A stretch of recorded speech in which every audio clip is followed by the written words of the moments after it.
Ngangom Nevi Hariba Ngangsi Tang Kun Megi Tang Kun Nipan Sugunugi Lanpamda Mafam Kangdana Mangkibani Adubu Mangkraba Matungda Mahaksi Kuki Singna Hatle Haibagi Audiogi message kaya aduga makogi message kaya na maram oiraka na ma hatre haibagi poti khangaga akoi magi masa thiba khangdana lakpan Tang kun nipan da kayo ra ba? Tang kun ganipan do uncle may angang mayam mama na ba mayam mama chatpada ay inaw ni pado maso adugi nimito impan dagi haidarako ko adugi tang kun nipan ngin daram do adudai ngasi pause magise karimata akhoi se khangdre ko adu amtang hangjage na uncle da tawpare impan rom dagi di natte da akhoi khang budi ko sugnu macha ne boko sugnu macha ne ba nahan makai di sugnu da laite boko itang kun nipan do adu da akhoi do yum da lai hobudo adudugi mana ne lawba lakpa do akhoi ga maga lambi do thainaraba aduga ma do sunugi sida mi mayam ma lamgi lakpa mayam do adugi matung illaga ne jangbada yawgi bane boko adudi adukanda ma do kari da lakra mana jangi ba jaga che angkal karawa jaga oido no direct khangdre boko koi je Sugnu Bazar dagi nane Serau Langkai bogi manungi jaga se sida ma do gari macha ma 1000 laga changi habadi uhoraga ne korom changi buno se uhoutre ba ado ma arambai yi purit manung da litra arambai gi phure manung da adu di litte yumdagi lichibadi ko lille yumdagi mana lichibadi ko furit angau batri sat ama lille gari macha ama thobane buko uncle aduga aram bai kai ka di yaude ai gi naw ni pa ne angang ne uncle chahi kun gi maya adum oibane aram bai gi furit ma yi aram bai gi tisatto adu lille ga pistol su yawe thang tori ama su yawe thang ama yawe thang ga pistol ma ga yawe ando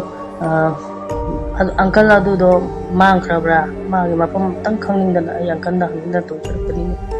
adu budi hui ai se nungai si de peace leba kan da ko ai khoi therapy nu to ban da pa do ai khoi lu na khang na bane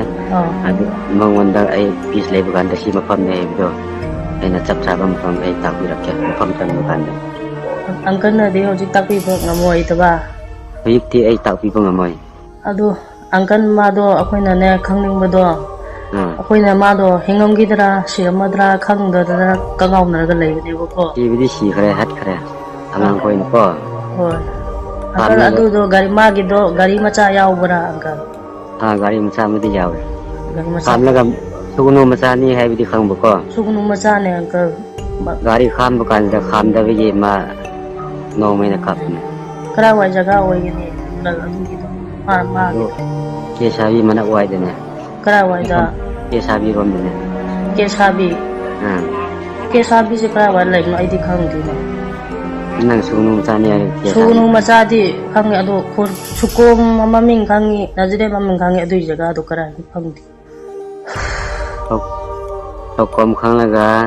ke sabi khang dere di nang sugnu macha na tene sugnu macha ne uncle aido sugnu mandop lekai gine pukhi achauba leibudo uncle sugnu bazar bus parking lomda aduda Michael gi hotel jo khangam gani da uncle loina khangbibra ai sugnu sida toina leidene leitabra aidi adom da koi gi hotel hangaga leiba ibung ne boko adu ni uncle ise koi jana andi ma singa phong khangna ma do mache la matang orojo phangjaradi isogi oiba mathong mangam tawjage ana khallaga ko thibiu na sum haiba phangdi amta phangdaba adugi masa tang phangjaradi ana khanbagi request tawjarpani na kan tang di takpi radi phagani da koi gi so si ba yaw ni na ko hoye yeng ai rati ko ko so nungai da ang na bam sen oi ni na bis lai bukan dangan se takbir kya se si sina pavna tra ꯑꯪꯀꯜꯅ ꯍꯥꯏꯕꯗꯨꯁꯨ ꯍꯣꯏ ꯆꯨꯝꯕꯗꯤ ꯆꯨꯝꯃꯦ ꯐꯖꯩ ꯑꯗꯨ ꯑꯩꯈꯣꯏ ꯃꯁꯦꯟ ꯈꯠꯅꯔꯣꯏꯒꯗꯧꯕꯅꯤ ꯍꯟꯅꯔꯣꯏꯒꯗꯧꯕꯅꯤ ꯀꯔꯤ ꯇꯧꯔꯒ ꯁꯤ ꯁꯨꯃꯥꯏꯅ ꯊꯣꯛꯄ꯭ꯔꯥ ꯑꯗꯨꯒꯁꯨ ꯅꯣꯏ ꯑꯗꯨꯅꯦ ꯁꯨꯒꯨꯅꯨ ꯃꯆꯥꯁꯤꯡꯗꯣ ꯑꯩꯈꯣꯏꯁꯨ ꯑꯔꯥꯝꯕꯥꯏꯗ ꯌꯥꯎꯕ ꯌꯥꯝꯃꯤꯅꯦ ꯁꯨꯒꯅꯨ ꯃꯆꯥꯁꯦ ꯍꯣꯏ ꯈꯪꯗ꯭ꯔꯦꯗ ꯑꯪꯀꯜ ꯑꯩꯈꯣꯏꯗꯤ ꯋꯥꯡꯄꯣꯛꯄꯤ ꯃꯤꯁꯨ ꯑꯗꯨꯝ ꯊꯦꯡꯅꯩ ꯈꯪꯅꯕ ꯑꯩꯈꯣꯏ ꯉꯥꯛꯇꯅꯤꯅꯦ ꯑꯩꯈꯣꯏꯗꯤ ꯅꯨꯄꯤ ꯑꯉꯥꯡ ꯃꯆꯥꯁꯨ ꯌꯥꯎꯔꯦ ꯃꯁꯤꯒꯤ ꯃꯔꯝꯗꯣ ꯁꯨꯡꯈꯪ ꯈꯪꯗꯕꯅ ꯑꯗꯨꯝ ꯂꯩꯕꯗꯨꯅꯤꯅꯦ ꯇꯨꯃꯤꯟꯅ ꯑꯩꯈꯣꯏꯗꯤ ꯃꯌꯥꯝꯅ ꯆꯦꯟꯕ ꯀꯥꯟꯗ ꯆꯦꯜꯂꯦ ꯑꯩꯈꯣꯏꯗꯣ ꯂꯣꯏꯅ ꯑꯗꯨꯒꯤ ꯅꯨꯃꯤꯠꯇꯣ ꯆꯠꯄꯅꯦꯕꯀꯣ ꯎꯝ ꯍꯥꯏꯒꯠꯄꯅꯦꯕ ꯑꯗꯣ ꯑꯩꯈꯣꯏ ꯍꯥꯏꯒꯠꯄꯗꯣ ꯃꯥꯅ ꯑꯩꯈꯣꯏꯗꯣ ꯂꯧꯕ ꯂꯥꯛꯄꯤꯕꯅꯦꯕꯀꯣ ꯎꯝ ꯃꯥꯅ ꯑꯍꯥꯟ ꯃꯈꯩꯗꯤ ꯁꯨꯒꯅꯨꯗ ꯂꯩꯇꯕ ꯏꯝꯐꯥꯜꯗ ꯂꯩꯕꯅꯦꯕꯀꯣ ꯑꯗꯨ ꯅꯨꯃꯤꯠꯇꯨꯗ ꯂꯧꯕ ꯂꯥꯛꯄ ꯑꯗꯨ ꯃꯤ ꯃꯌꯥꯝꯁꯨ ꯆꯪꯁꯤꯜꯂꯛꯄ ꯂꯥꯛꯅꯕꯗꯨꯗꯀꯣ ꯃꯥꯁꯨ ꯑꯗꯨꯃꯥꯏꯅ ꯃꯌꯥꯝꯗꯨꯒꯤ ꯃꯇꯨꯡ ꯏꯜꯂꯒꯅꯦ ꯒꯥꯔꯤ ꯃꯆꯥ ꯑꯃ ꯊꯧꯕꯅꯦꯕ ꯑꯪꯀꯜ ꯒꯥꯔꯤꯗꯨꯁꯨ ꯈꯔ ꯅꯧꯔꯤꯌꯦ ꯑꯧ ꯈꯪꯗꯦ ꯑꯩꯅ ꯍꯥꯏꯕꯗꯨꯅꯦ ꯍꯧꯖꯤꯛ ꯍꯥꯏꯒꯗꯧꯕꯁꯨ ꯇꯜꯂꯦꯕ ꯅꯣꯏꯅꯁꯨ ꯑꯩꯈꯣꯏꯒꯤꯁꯨ ꯃꯤ ꯗꯦꯠ ꯕꯣꯗꯤ ꯄꯤꯗꯕꯁꯨ ꯂꯩꯌꯦ ꯍꯣꯏ ꯑꯪꯀꯜꯅ ꯅꯨꯡꯁꯤꯕꯤꯔꯒ ꯑꯗꯨꯝꯇꯪꯗꯤ ꯍꯥꯏꯕꯤꯌꯨꯗꯅ ꯑꯪꯀꯜ ꯑꯩꯈꯣꯏ ꯀꯔꯤꯁꯨ ꯑꯗꯨꯒꯨꯝꯕ ꯀꯩꯅꯣ ꯇꯧꯕ ꯑꯁꯨꯒꯨꯝꯕ ꯀꯩꯅꯣꯗ ꯅꯨꯡꯉꯥꯏꯇꯕ ꯌꯥꯎꯕ ꯃꯤꯁꯨ ꯅꯠꯇꯦ ꯄꯨꯔꯥ ꯏꯁꯥꯒꯤ ꯅꯣꯡꯃꯒꯤ ꯁꯨꯔꯒ ꯆꯥꯖꯕ ꯏꯃꯨꯡꯅꯤ ꯑꯩꯈꯣꯏ ꯁꯨꯒꯅꯨ ꯃꯁꯦꯟꯗꯤ ꯑꯗꯨ ꯑꯃꯛꯇ ꯉꯥꯏꯅꯦ ꯀꯅꯥ ꯁꯥꯔꯚꯤꯁꯁꯨ ꯄꯥꯏꯅꯗꯦ ꯑꯗꯨꯝ ꯋꯥꯅ ꯂꯩꯃꯤꯟꯅꯕꯅꯦ ꯑꯗꯨ ꯀꯔꯤꯁꯨ ꯉꯥꯏꯍꯥꯛ ꯍꯥꯡꯃꯤꯟꯅꯕ ꯇꯥꯔꯦ ꯄꯤꯁ ꯂꯩꯕ ꯀꯥꯟꯗꯀꯣ ꯅꯈꯣꯏꯒꯤꯗꯤ ꯏꯝꯐꯥꯜ ꯂꯣꯝ ꯈꯣꯏꯒꯤ ꯃꯤꯅ ꯂꯤꯠ ꯇꯧꯕꯅꯤꯅꯀꯣ ꯃꯈꯣꯏꯅ ꯋꯥꯈꯜ ꯐꯔꯗꯤ ꯑꯩꯈꯣꯏ ꯑꯃꯨꯛꯀ ꯆꯪꯒꯅꯤ ꯋꯥꯈꯜ ꯆꯪꯂꯛꯄ ꯀꯥꯟꯗꯀꯣ ꯑꯩꯈꯣꯏꯗꯤ ꯂꯣꯏꯌꯦ ꯍꯧꯖꯤꯛ ꯑꯩꯈꯣꯏ ꯆꯪꯕ ꯌꯥꯗꯦ ꯆꯪꯕ ꯌꯥꯗ꯭ꯔꯒ ꯑꯗꯨ ꯑꯩꯈꯣꯏꯅ ꯂꯩ ꯍꯥꯏꯔꯗꯤ ꯀꯔꯤ ꯋꯦꯜꯂꯨ ꯂꯩꯒꯗ꯭ꯔꯥ ꯑꯩꯈꯣꯏꯒꯤꯗꯅ ꯍꯣꯏ ꯅꯈꯣꯏꯅ ꯑꯩꯈꯣꯏꯒꯤꯁꯨ ꯑꯁ ꯑꯩꯈꯣꯏꯒꯤ ꯇꯧꯕꯗꯤꯀꯣ ꯅꯨꯡꯉꯥꯏꯇꯕ ꯌꯥꯝꯃꯤ ꯑꯩꯈꯣꯏꯗꯤ ꯍꯜꯂꯒ ꯐꯨꯝꯕꯤꯕꯅꯦꯕꯀꯣ ꯅꯈꯣꯏꯒꯤꯗꯤ ꯑꯁ ꯁꯥꯟꯅꯔꯒ ꯂꯩꯌꯦ ꯑꯁ ꯈꯪꯗꯦ ꯑꯗꯨꯅꯤ ꯑꯩꯈꯣꯏꯅꯁꯨ ꯍꯦꯟꯖꯤꯟꯕ ꯊꯕꯛ ꯇꯧꯕ ꯀꯥꯟꯗ ꯍꯧꯖꯤꯛꯁꯨ ꯅꯨꯡꯉꯥꯏꯇꯕ ꯑꯗꯨꯝ ꯐꯣꯡꯗꯣꯛꯅꯔꯤꯁꯤꯅꯤ ꯅꯨꯡꯉꯥꯏꯇꯕ ꯁꯔꯨꯛ ꯑꯗꯨꯝ ꯌꯥꯕꯁꯤꯅꯦꯕꯀꯣ ꯑꯗꯨꯕꯨ ꯃꯤ ꯑꯃꯒ ꯋꯥꯈꯜ ꯃꯥꯟꯅꯗꯦ ꯑꯪꯀꯜ ꯑꯗꯨꯒ ꯁꯨꯒꯅꯨꯒꯤ ꯃꯤꯃꯛꯅꯁꯨ ꯑꯗꯨꯈꯛꯅ ꯀꯩꯅꯣ ꯇꯧꯗꯕꯅꯤꯗ ꯑꯪꯀꯜ ꯌꯥꯔꯤꯃꯈꯩꯗꯤ ꯃꯌꯥꯝꯅ ꯈꯠꯅꯔꯕꯁꯨ ꯑꯩꯈꯣꯏꯗꯤ ꯈꯠꯅꯗꯅ ꯂꯩꯁꯦ ꯍꯥꯏꯗꯨꯅ ꯑꯗꯨꯝ ꯄꯤꯁ ꯀꯃꯤꯇꯤ ꯁꯦꯝꯗꯨꯅ ꯂꯩꯕꯗꯨꯅꯤꯅꯦ ꯑꯪꯀꯜ ꯅꯈꯣꯏꯅ ꯄꯤꯁ ꯀꯃꯤꯇꯤ ꯁꯦꯝꯂꯒ ꯑꯩꯈꯣꯏꯉꯣꯟꯗ ꯑꯋꯥꯕ ꯇꯥꯍꯜꯂꯦ ꯈꯪꯗꯦ ꯑꯪꯀꯜ ꯑꯩ ꯀꯃꯥꯟꯗꯣ ꯑꯩꯈꯣꯏꯅ ꯍꯥꯟꯅ ꯀꯃꯥꯟꯗꯣ ꯑꯩꯈꯣꯏꯅ ꯐꯖꯅ ꯀꯥꯞꯁꯤꯜꯂꯦ ꯑꯩꯈꯣꯏꯉꯣꯟꯗ ꯑꯣ ꯀꯃꯥꯟꯗꯣ ꯑꯩꯈꯣꯏꯒꯤ ꯗ꯭ꯌꯨꯇꯤ ꯄꯣꯁ ꯔꯣꯝꯗꯣ ꯑꯩꯈꯣꯏ ꯅꯣꯡꯃꯩ ꯑꯐꯕ ꯂꯩꯔꯝꯃꯗꯤ ꯃꯈꯣꯏ ꯌꯥꯝ ꯁꯤꯒꯅꯤ ꯑꯩꯈꯣꯏꯒꯤ ꯅꯍꯥꯔꯣꯟ ꯑꯩꯈꯣꯏ ꯊꯨꯡꯗꯕꯒꯤ ꯑꯩꯈꯣꯏ ꯆꯠꯊꯣꯛꯄ ꯅꯠꯇ꯭ꯔꯗꯤ ꯀꯃꯥꯟꯗꯣꯈꯩꯅ ꯍꯥꯟꯅ ꯀꯥꯞꯁꯤꯜꯂꯛꯑꯕ ꯀꯃꯥꯟꯗꯣꯒꯤ ꯀꯦꯝꯗ ꯂꯩꯕ ꯈꯣꯏꯗꯨꯗꯣ ꯎꯝ ꯀꯃꯥꯟꯗꯣ ꯃꯤ ꯑꯅꯧꯕ ꯉꯥꯛꯇ ꯑꯔꯝꯕꯥꯏꯒ ꯅꯍꯥꯔꯣꯟ ꯈꯣꯏ ꯈꯛꯇ ꯎꯌꯦꯅꯦ ꯃꯁꯛꯁꯤꯡ ꯐꯖꯅ ꯎꯌꯦꯅꯦ ꯑꯪꯀꯜ ꯉꯁꯥꯏꯒꯤ ꯑꯪꯀꯜ ꯍꯣꯏꯅ ꯀꯩꯅꯣ ꯇꯧꯕ ꯑꯉꯥꯡꯗꯣ ꯃꯥꯒꯤ ꯃꯁꯛ ꯁꯑꯣꯡꯗꯣ ꯀꯃꯥꯏꯅ ꯇꯧꯕ꯭ꯔꯥ ꯃꯁꯥ ꯈꯔ ꯄꯥꯕ꯭ꯔꯥ ꯀꯌꯥ ꯄꯥꯗꯦꯗ ꯌꯥꯝꯅ ꯅꯦꯠ ꯂꯩꯕ ꯀꯥꯟꯗ ꯊꯥꯕꯤꯔꯛꯀꯦ ꯑꯪꯀꯜ ꯑꯗꯨꯒꯤ ꯑꯉꯥꯡꯗꯨꯒꯤ ꯑꯩꯒꯤ ꯐꯦꯃꯤꯂꯤꯅꯦꯕꯀꯣ ꯑꯪꯀꯜꯅꯁꯨ ꯑꯩꯒꯤ ꯅꯝꯕꯔꯁꯦ ꯁꯦꯚ ꯇꯧꯕꯤꯌꯣꯕꯀꯣ ꯑꯗꯨ ꯑꯪꯀꯜꯅ ꯈꯪꯗꯦ ꯑꯩꯈꯣꯏꯗ ꯈꯤꯇꯪ ꯃꯤꯅꯨꯡꯁꯤ ꯌꯦꯡꯕꯤꯔꯒ ꯏꯃꯨꯡ ꯃꯅꯨꯡꯒꯤ ꯑꯋꯥꯕ ꯈꯤꯇꯪ ꯀꯣꯛꯅꯉꯥꯏꯒꯤꯗꯃꯛꯇꯀꯣ ꯑꯗꯨ ꯑꯝꯇꯪ ꯀꯩꯅꯣ ꯇꯧꯕꯤꯒꯦꯔꯥ ꯅꯣꯏꯒꯤ ꯑꯉꯥꯡ ꯈꯛꯇ ꯅꯠꯇꯦ ꯃꯤ ꯑꯍꯨꯝꯅꯤ ꯑꯣ ꯅꯨꯡꯉꯥꯏꯇꯕ ꯈꯟꯒꯅꯨ ꯑꯩꯅ ꯍꯥꯏꯕꯗꯣ ꯄꯤꯁ ꯂꯩꯕ ꯀꯥꯟꯗ ꯑꯗꯨꯝ ꯈꯪꯒꯅꯤ ꯀꯔꯤꯁꯨ ꯋꯥꯔꯨꯅꯨ ꯃꯥꯒꯤ ꯀꯩꯅꯣ ꯇꯧꯐꯝꯗꯣ ꯍꯌꯦꯡ ꯀꯨꯏꯁꯟꯈ꯭ꯔꯗꯤ ꯁꯔꯨ ꯑꯃꯇ ꯑꯣꯏꯔꯁꯨ ꯐꯪꯉꯔꯣꯏ ꯑꯪꯀꯜ ꯑꯩ ꯑꯩꯈꯣꯏ ꯀꯨꯏꯁꯤꯜꯂꯁꯨ ꯀꯌꯥꯝ ꯂꯨꯅ ꯐꯨꯝꯗꯕꯅꯤꯅꯀꯣ ꯑꯗꯨꯒꯤ ꯖꯒꯥꯗꯨꯇꯪ ꯇꯥꯛꯄꯤꯔꯗꯤ ꯑꯗꯨ ꯍꯣꯠꯇꯣꯛꯑꯒ ꯃꯥꯒꯤ ꯀꯩꯅꯣꯗꯨꯇꯪ ꯑꯣꯏꯔꯁꯨ ꯂꯧꯔꯒ ꯃꯊꯧ ꯃꯉꯝ ꯇꯧꯖꯒꯦ ꯇꯧꯕꯅꯤ ꯄꯦꯁꯥꯕꯤꯔꯣꯝꯗꯅꯤ ꯍꯥꯏꯔꯒ ꯅꯪꯅꯁꯨ ꯑꯗꯨ ꯐꯥꯎꯁꯨ ꯇꯥꯏꯕ ꯐꯤꯁꯥꯕꯤ ꯍꯥꯏꯕꯗꯣ ꯑꯗꯨꯒꯤ ꯖꯒꯥꯗꯣ ꯑꯩꯅ ꯈꯪꯗꯕꯅꯤ ꯑꯗꯨꯒ ꯊꯪꯅꯕꯗ ꯀꯔꯤ ꯑꯣꯏꯒꯅꯤ ꯄꯦꯁꯥꯕꯤ ꯍꯥꯏꯔꯗꯤ ꯅꯪ ꯈꯪꯗ꯭ꯔꯗꯤ ꯅꯪꯅ ꯋꯥꯏꯒꯤ ꯃꯤꯗꯣ ꯍꯪꯉꯨꯅ ꯀꯩꯅꯣꯗ ꯗꯗꯥ ꯀꯩꯅꯣꯗ ꯗꯣꯛꯇꯔ ꯑꯩꯈꯣꯏꯒꯤ ꯗꯗꯥ ꯏꯕꯣꯝꯆꯥꯗ ꯍꯪꯉꯒ ꯈꯪꯒꯗ꯭ꯔꯥ ꯏꯕꯣꯝꯆꯥ ꯍꯥꯏꯕꯗꯤ ꯗꯥꯛꯇꯔꯗꯣ ꯉꯁꯥꯏ ꯐꯦꯔꯣꯠ ꯀꯩꯅꯣꯒꯤꯗꯣ ꯃꯁꯝ ꯖꯣꯒꯒꯤ ꯈꯣꯏꯕꯗꯣ ꯑꯩꯈꯣꯏ ꯂꯩꯀꯥꯏꯒꯤ ꯐꯤꯖꯣꯊꯦꯔꯥꯄꯤ ꯇꯧꯕꯗꯣ ꯖꯣꯒꯤꯒꯤ ꯗꯣꯛꯇꯔꯗꯣ ꯃꯉꯣꯟꯗ ꯍꯪꯉ ꯈꯪꯒꯗ꯭ꯔꯥ ꯑꯣ ꯑꯩꯗꯣ ꯈꯪꯂꯝꯕ ꯌꯥꯏ ꯆꯤꯡꯒꯤ ꯑꯗꯨꯒꯤ ꯃꯃꯤꯡꯗꯣ ꯑꯩꯗꯤ ꯀꯌꯥꯗꯤ ꯈꯪꯗꯕꯅꯤ ꯑꯗꯨꯅꯅꯤ ꯀꯦꯁꯥꯕꯤ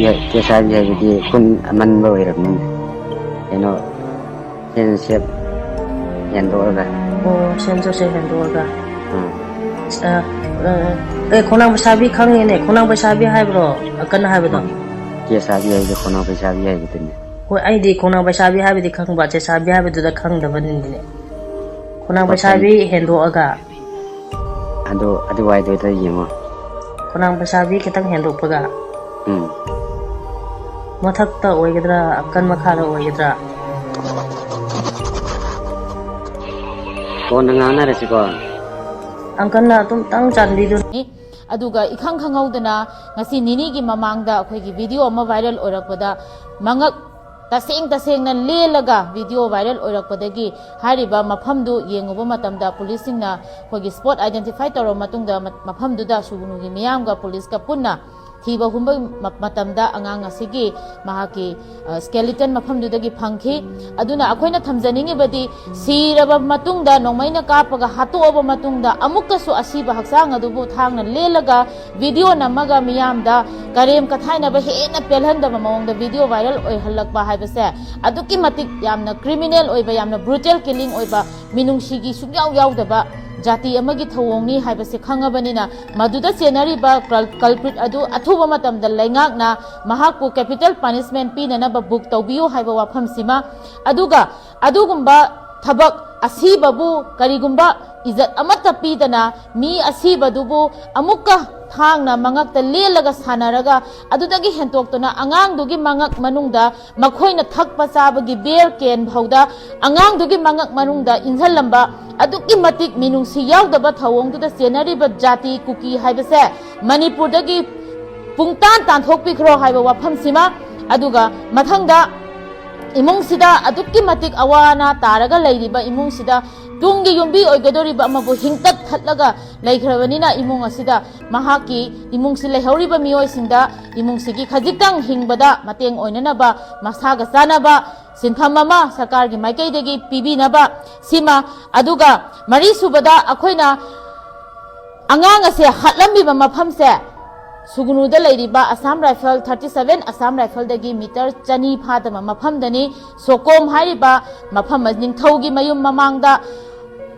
ꯂꯦꯜꯂꯒ ꯁꯤꯔꯤꯕ ꯑꯉꯥꯡꯁꯦ ꯈꯨꯗꯛꯇ ꯂꯦꯟꯕꯁꯨ ꯅꯠꯇꯦ ꯁꯤꯔꯕ ꯃꯇꯨꯡꯗ ꯅꯨꯃꯤꯠ ꯅꯤꯅꯤ ꯍꯨꯝꯅꯤ ꯂꯩꯔꯕ ꯃꯇꯨꯡꯗ ꯂꯦꯟꯕꯅꯤ ꯍꯥꯏꯔꯤꯕ ꯊꯧꯑꯣꯡ ꯑꯁꯦ आर्मी केम्पदगी हेक चिंखोंग मयादा मीटर 200 फादमा मफमदा थोकपा थौदोकनी सिगी थौदोकसिदा असम राइफलना मतमदुदा करी मत खंगहौदब्रा खंगहौदे हाइना चेलिबसे अखोय सुंगा यानिंगदे अदुना सुगुनुदा हौजी मणिपुर पुंबगी ओइना अखोय असम राइफल लैबदी पामदे अदुबु सुगुनुमकी ओइनादी सिनासु खुदम चांगदम अमसु अमुका ओइरे सुगुनुदा लैरिबा असम राइफलना मैतै सिंगबु प्रोटेक्ट तौनंगाइगी करिगुंबा थौओंग अमता तौदे अदुना मखोय लैबसे अर्थ सुंथोक थोकते हाइबा वाफमसिमसु थमजगे अदुगा मथंगदा अखोयना अंगांग असिना मागी लैरिबा मवोंग असि मागी मफम चप चाबा अखोयना पामिबा डिमांड असे फंगद्रि फौबदी जेएससीना महाकी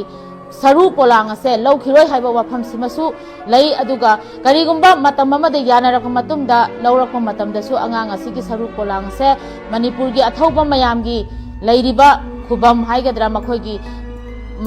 थवाई मयाम अखोयगी हक्चांग मयाम लैरोन चनखिबा मफमसिंगदा महाकीसु मफम अमा पिबिरगा मफमदुदा मयाम मरक्ता महाकी सरू पोलांग लेमहौरिबसे लैरोन चनबगी अयाबसिमसु पिबियु हाइबा वाफमसिंग असे अखोय जेएससीगी माइकैदगी सिनी अखोयगी अपांबा मयामदा सरकारदा थम्बु